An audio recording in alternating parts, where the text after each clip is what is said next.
காசு தானே பழகா. அம்மா இப்பவும் சொல்லறேன் நான் உனக்கு குடுக்கறேன். குடுக்கறேன்னா யாரு எப்ப குடுக்கறது? பொண்ணுகிட்ட இப்போதைக்கு குடுக்க முடியும் இல்ல. ஆத்தா இன்னைக்கு நான் குடுத்துட்டேன், அவன் நாளைக்கு உனக்கு குடுப்பா. நீ வாங்கிட்டு போ பலகா, அவசரப்படாத. எத்தனை நாள்? 3ஆம் தேதியில இருந்தா? ஆமா பலகா, 3ஆம் தேதி வீடு. ரொம்ப நாள் ஆச்சு.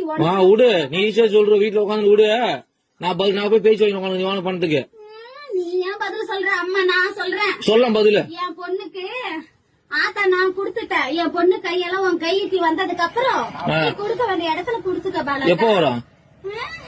என் பொண்ணு கையில இருந்து பணம் எப்ப நீ வாங்குறியோ அப்ப உன் கைக்கு வந்து சேரும். இதுக்கு பேர் பதிலா? ஆத்தா நான் சொல்றது அதுதானம்மா. என்ன சொல்ற ஆத்தா? அம்மா இன்னைக்கு கொடுத்திருக்க, நாளைக்கு என் பொண்ணு கையால நீ வாங்கிட்டு போ பாலகான்னு சொல்றேன். நாளைக்கு? ஆமா பாலகா. எத்தனை நாளா பாலகா இது? எத்தனை நாளா? இன்னைக்கு தானே சொல்றேன். இத்தனை நாளா? இத்தனை நாள் எங்க போயிருந்த? இத்தனை நாளா அந்த பதில் சொன்னேன். என்ன சொன்னா குடுக்கறேன்னு. இன்னைக்கு என் பொண்ணுக்கு கொடுத்திருக்க, நாளைக்கு நீ வாங்கிட்டு போ பாலகா. உன் பொண்ணு கொடுத்தது இப்ப பொண்ணு கட்ட சொல்லு முதல்ல.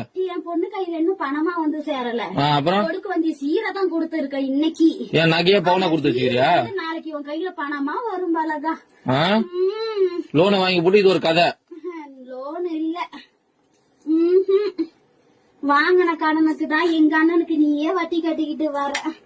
தெரியாதா?